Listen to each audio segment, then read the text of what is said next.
First, a crash course on satellites. They come in many sizes these days, sent into space on rockets that launch them into different orbits for different functions.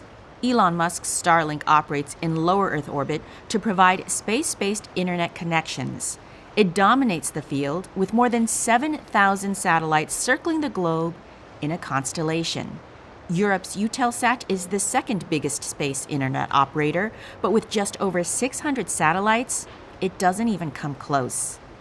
This means that in times of crisis, Starlink can call the shots, and it does in parts of Ukraine. You can see here where the operator has restricted use, particularly along the front line and areas occupied by Russian forces. And this is what no country wants, to lose control. Satellite internet services are extra important in wartime, especially here in Taiwan, where recently some of the undersea cables apparently got sabotaged, most likely by China.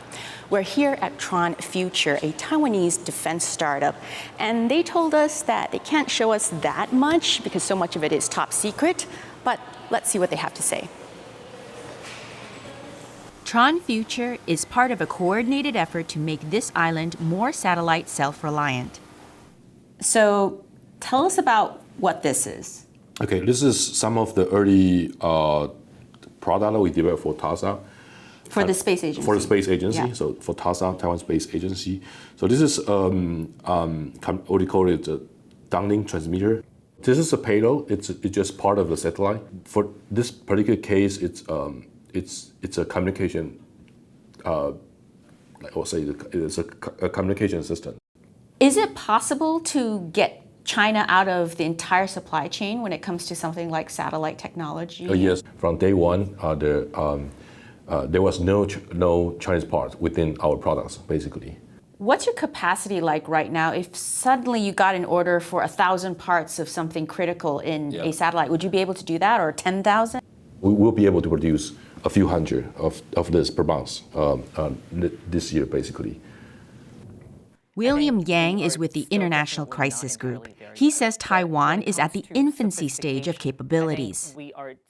They have been making a lot of progress in recent years, but when it comes to sophistication, I think we are still definitely not entirely there yet.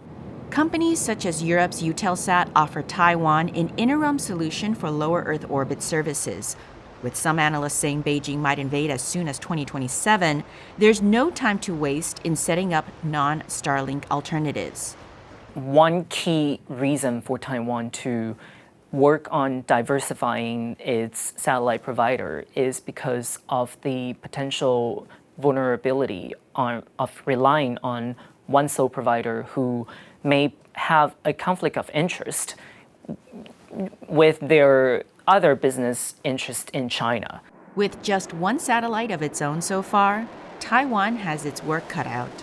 Russia's invasion of Ukraine has shown the world how much modern warfare relies on not just what's happening on the ground, but what's happening up above. This video shows the satellites passing over China and Taiwan at any given moment. Pull out, and you get a sense of just how many there are and how daunting the challenge is for countries at a disadvantage. A fact that has propelled many governments, not just Taiwan's, to get going in this satellite space race.